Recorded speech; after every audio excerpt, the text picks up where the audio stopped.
storytelling.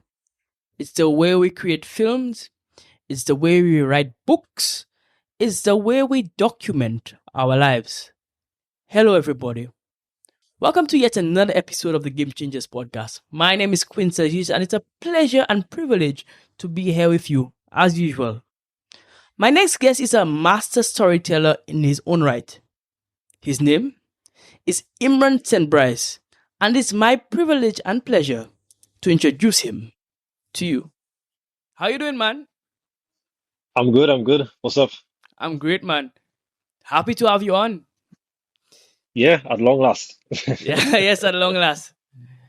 Um, Yeah, I've been waiting a while. when I think of game changers and this podcast in particular, I think of people like you.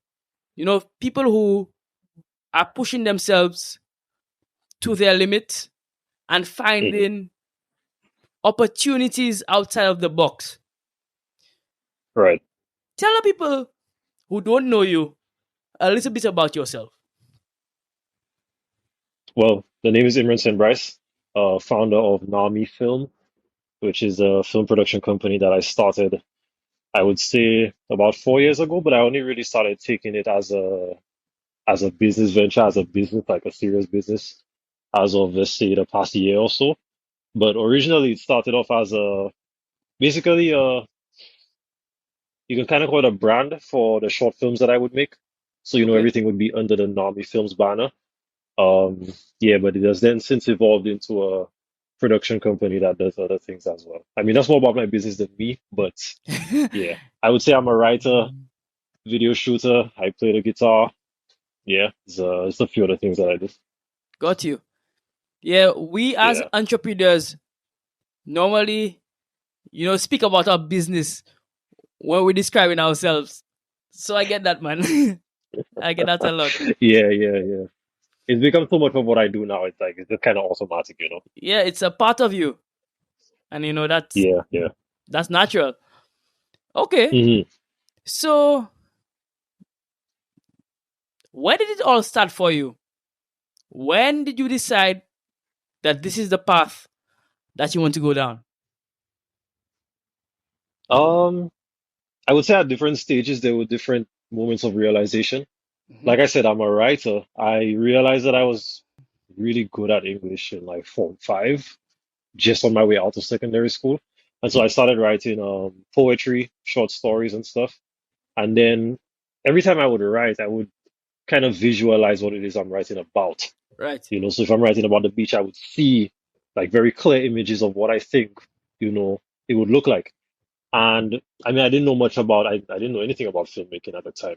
But by the time I left SAFA when I completed my A levels, I started getting into photography first and then into videography. And then I kind of started to study filmmaking and films and, just getting an understanding of what goes into film production. And so I was able to use my writing skills to write a script for a short film and Hmm. then learn about cameras on YouTube from other people. And then, yeah, just eventually make my short film. And like I said, it's been different stages. But at first, I wanted to do a lot of short films and filmmaking, but then I kind of started to take it as a business. So I ended up doing commercials and short form videos and stuff that could benefit people in other areas and not just as like a narrative experience where you watch a movie and you enjoy it. Yeah.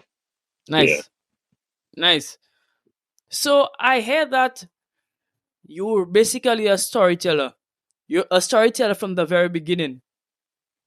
Why do you think telling stories is so important?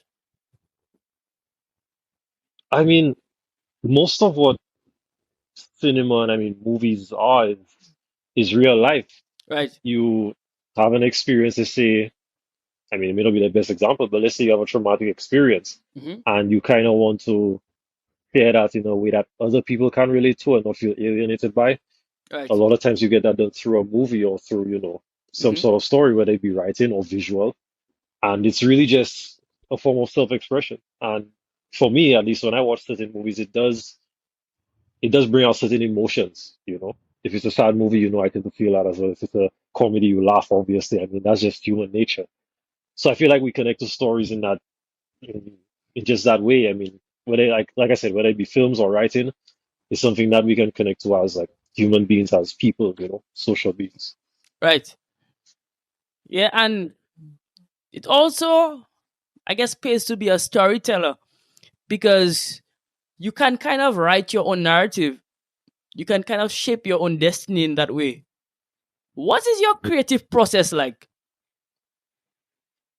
Um, well, I guess you're asking in terms of like short film, like how I would Yeah, make a well, short film. yeah. Yeah, well, usually I would come up with an idea. I would either have an idea based on like a real life situation or something that I feel strongly connected to that's a part of my experience personally. And then I would start writing a script. I would maybe put down ideas and then, just kind of piece it together and make sure that it's a story that works because you can sometimes if you take a real life experience and you try to take it moment for moment, word for word, and make it a short film, it Mhm. might not work. It might not be as entertaining. So you kind of have to tweak it a little bit, like you said, shape Right. your own reality, right? So I kind of go through that process of thinking, okay, how can I make this an entertaining story that other people can get, and it's not just a thing that I did that only I can understand. So I would start writing the script, workshopping it for like sometimes months. It would take for like a 5 minute short film Wow. for me to write the script. And then once we get to the shooting process, I mean, I usually have a clear idea of what I want it to look like in terms of the shots and stuff. And then, I mean, that's a whole other process to Right. actually shoot it, get actors, record sound, set up lights. It's it's a lot, but I'm proud to say that I've been I've been exposed to each and every facet of filmmaking, so I have a decent understanding of each part of it from writing to Mhm. distribution. Beautiful. Yeah. All right, so now take me into your business. Now you spoke a little bit about it, but what exactly do you guys do? Well, at Naomi Films, we do. Well, I like to break it down into three things: writing and conceptualizing, video production, and digital marketing.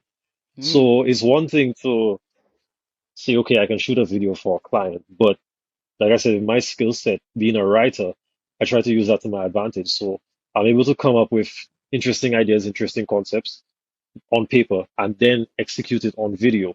And then the Ah. final part of it, which is the digital marketing, is let's say, for example, I do a video for you, Mhm. and I just give you the video, but you may not know how to make the most out of that video. It would kind of be, kind of a waste of resources and a waste of finances on your part. So I try to create a framework where the video that I deliver can have like a space to work within. So, like a whole strategy behind it to make sure that it reaches, the right people and you get the most leverage off of that video that, done for you. Nice. All right, so I know that um you guys, like, so cinematographers and, well, Hmm. filmmakers always speak to professional people about getting professional business profiles. Why is it so important for a professional to have like a business profile done by professional photographers or filmmakers that promotes their brand? Why is it so important?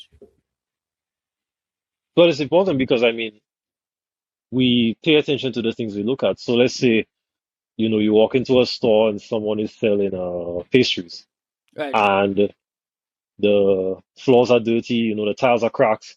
Like the place looks a mess. I mean, you're less likely to buy from that person than the person that has a really fancy setup. So having a business profile done, whether it be through photo or video, is important for public perception because it gives people the idea that, hey, this person takes themselves seriously. They want to display themselves in a way that's representative of their business and the quality of service that they offer. So having it professionally done, I mean, can only be to your advantage.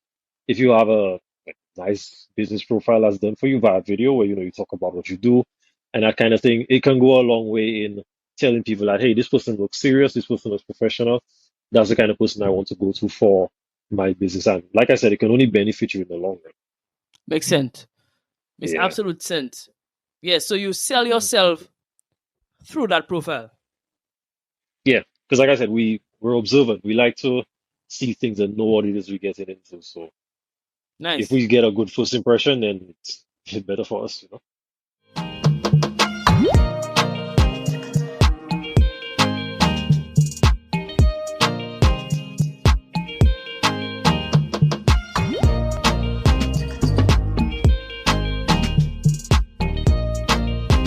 Game Changers. Podcasting is such a unique platform to help connect with such amazing people from all over the world and, build an amazing audience. But I know many of you are really wondering, how do I get started? How do I get my episodes and my story out on all major streaming platforms? Well, I'm glad you asked. Buzzsprout is the answer to all your podcasting problems. We use Buzzsprout as a distribution hub, and we couldn't help share it with you. If you click the link in the description, you can get started today. Even better, because you're my friend, if you sign up via my link, you'll get $20 worth of credit, so you can use as you please. So what you waiting for? Click the link in the description down below to get started today. Hello everybody, I hope you're enjoying the episode. This episode was made possible through a platform called Riverside FM. It's a platform that I've grown to love, and it really does justice to creators. Unlike Zoom or other platforms, it records content locally and then uploads it to the cloud, so you have a seamless video. If you are a creator and looking to get into this space, this is the platform for you. Click the link down below. Hey Game Changers, have you checked out the new and improved Game Changers website? What are you waiting for? Get your latest podcast episodes. Get access to neat merchandise. Awaken your inner game changer. Log on today.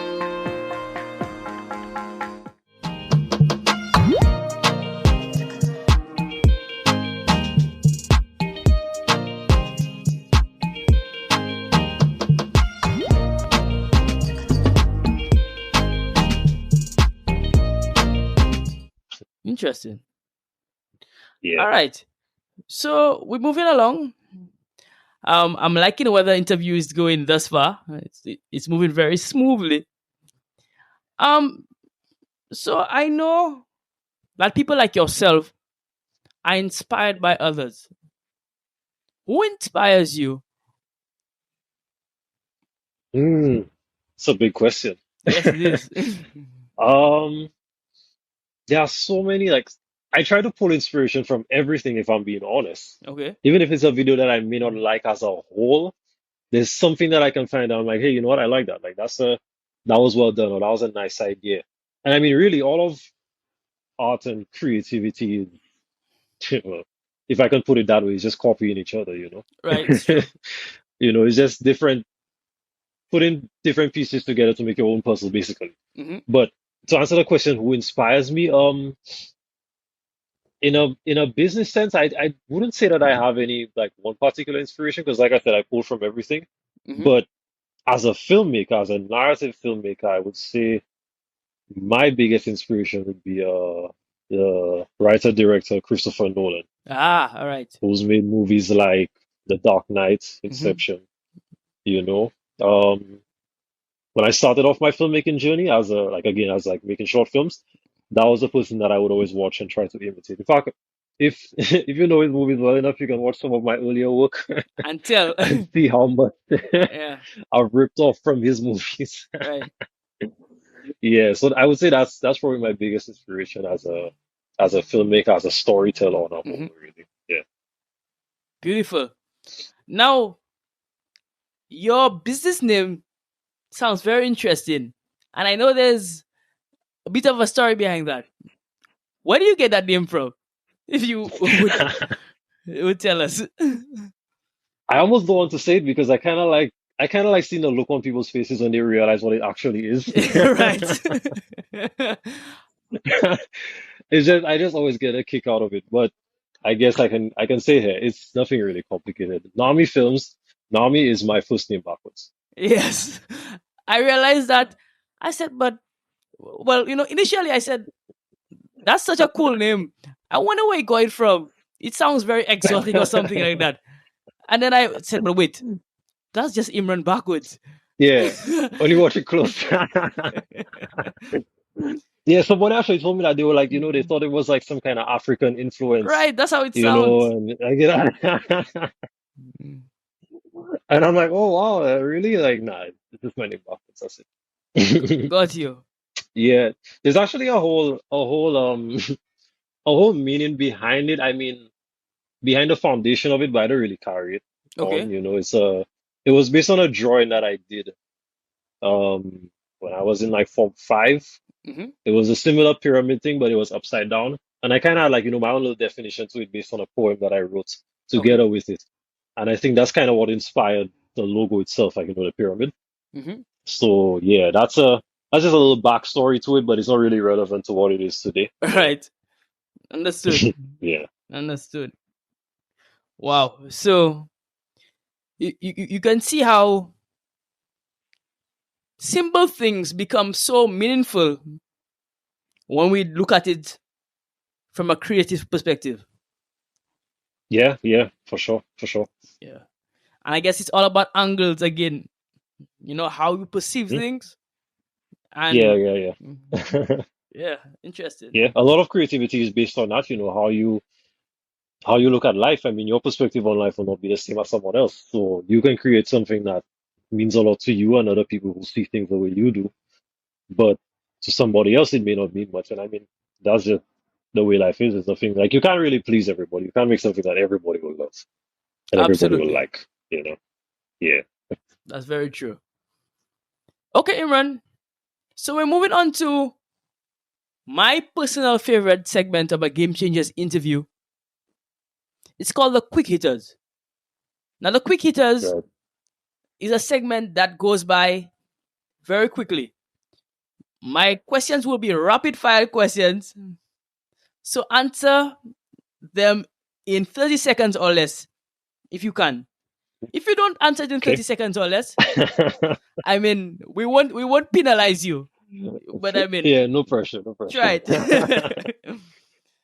All right. So the first one, I'm gonna give you some time before you answer. Because I know it might be a hard one. The question is, give me your top 3 films of all time. Go. My favorites, for me, Inception, number one. Mm-hmm. Uh, Oof, that is a tough question. Inception is definitely number one. I would say The Batman, which is one I Mm-hmm. saw recently, and number three, The Shining by Stanley Okay. Kubrick. Interesting. Yeah, Yeah, the new it's the best year Batman. I could think of at the moment. The new Batman is really good.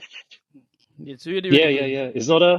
I really like it because it's not like a typical action movie where it's just, explosion, explosion, Right, explosion, right. bad guy, good guy, like it's what they call, like, what I've heard people refer to as a slow burn film. Like, it kind Yeah. of takes its time to set the mood and the pace and stuff. I love it. Love it. Yeah. And I didn't think I would like it because of the actor. Really? I didn't think I would have liked it, but I loved it.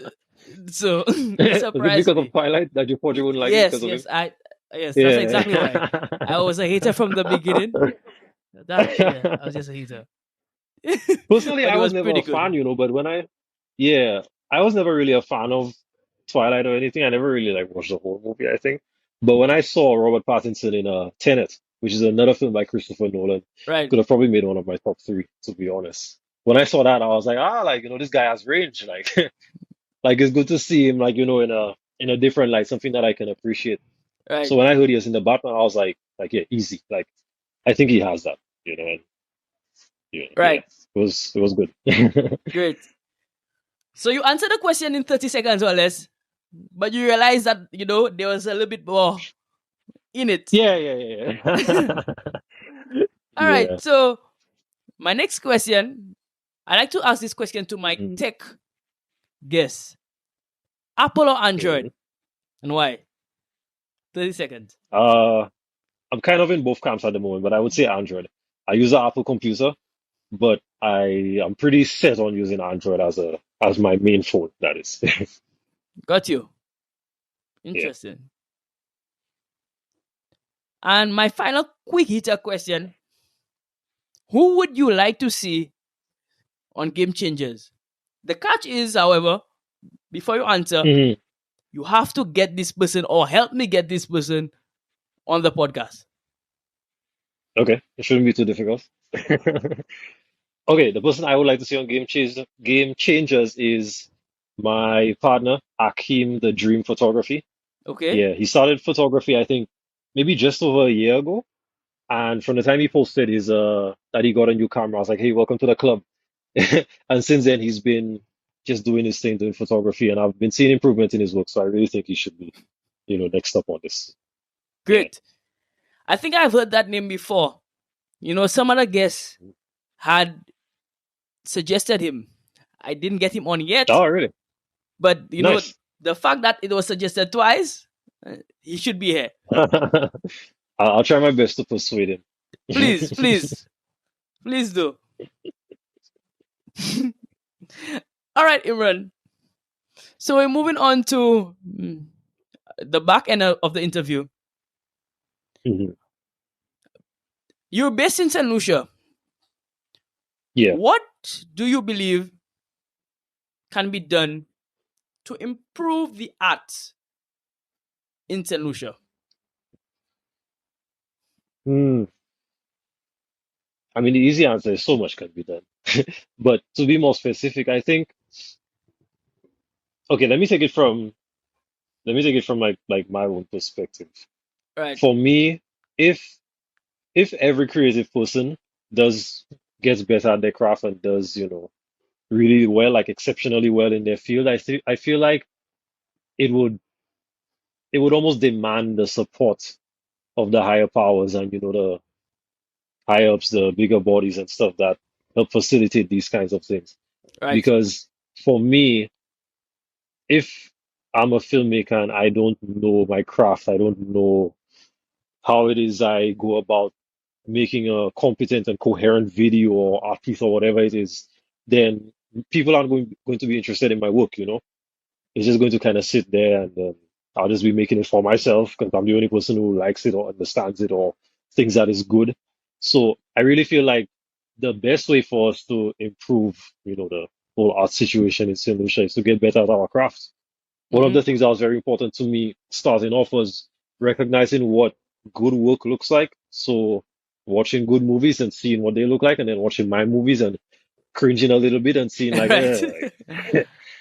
like this is not it. Like that's not where I want to be. Like this is where I am, but I kind of want to be a little bit up there. So you again copy stuff, find stuff that you like from other movies, and basically put it all together and build on the knowledge that you've accumulated over the years. With every short film that I do, I try to build off of the last one. Hmm. So it may not be in a story sense, it may not be like a part two to this or Right, that, but it's like building on the technical stuff because that's really what comes with the technical knowledge. You build off of that. You learn how to light a scene properly. You learn how to record good audio. You learn how to communicate your vision to actors. That's a huge thing, especially if they're not professional actors. right, If it's just your friends or family and you kind of wanted to play a specific role, you have to learn how to communicate that using your words, using gestures, whatever it may be, to get the points across. And then when all of these things come together, it elevates the level of your work. Even if it's just, the way you place a light or the angle that you use the camera at or the angle that you place the actor at, those little 2% increments can make, like, over time it stacks up. It adds up, hmm and then eventually you get to a point where the stuff that you have, you can look back at your first set of work and be like, hey, like, it's still bad, but the stuff that I'm making now isn't as bad. So, right. there's a little bit of improvement. Yeah, Yeah. And that's something that I go through all the time myself. I mean, now and then I try to go back and watch my old work. hmm I don't always make it through, but you know, I try to look back and see, okay, well, I did something good there. I had some kind of intention, and looking at it now, I think it's a huge improvement. But I want the work that I make now to look really bad compared to what I do next. Right. So I'm always trying to push myself, you know. Yeah, Yeah. and they always say that you should fail better. So you failed before, Mm, the next failure might be a failure as right. well, but fail Yeah, better. yeah. Don't fail the same way that you Right, failed a right, while ago. right. I like that Consistently one. fail better. Yeah, Yeah, yeah, yeah. It's true. It's good advice. It's good advice, really. I mean, in any art field, whether it be video production, writing, or whatever, like study your craft. That would be like my best advice, to be honest. Like you need to know what good stuff looks like, then take your stuff to that level. right. Absolutely. All right. So I know there can be a fear of getting into the field that you are in. Some people might see this and say, okay, but yeah, I want to get into this field, but it seems overcrowded. First of all, is your field overcrowded? Secondly, if it's not overcrowded, how can somebody get into it? Um, Overcrowded, I think that's extremely subjective. Okay. I Every videographer that I know does work for different people. Mm-hmm. Um, I wouldn't say it's overcrowded. We like to make the joke that everybody and their mother is a photographer. Right. Everybody have a camera, everybody doing photography. But I I don't know. I feel like okay, it may be overcrowded, but here's the thing. The the good work separates itself. Ah, So not everybody's at the same level. true. So if somebody wants like, let's say wedding photography or Mm-hmm. wedding videography, they may have an idea of, a few people who they want to go to. There may be like 20 people doing it, but only five people would interest them because that's the quality of work that they want. Right. So there's different levels to it for sure. I can't really say if it's overcrowded, to be honest. Right. But the second part of your question is how would somebody want to get into it if they Mm-hmm. were to? Yeah, if you want to get into it, I would say just get started. Okay. For me, like I wouldn't say I stumbled into it like by accident or anything, but Mm-hmm. like I knew what I wanted to do, but like I had no idea what a script was. Like there was a point in my life where I was using my phone to take pictures of the mall, like we would have photography assignments, and I didn't have a camera at the time. Mm-hmm. So I would use my phone and we just point and shoot. There are no settings to dial in Right. or whatever. But I would still try and, learn at least, okay, what settings did the phone use and, that kind of thing.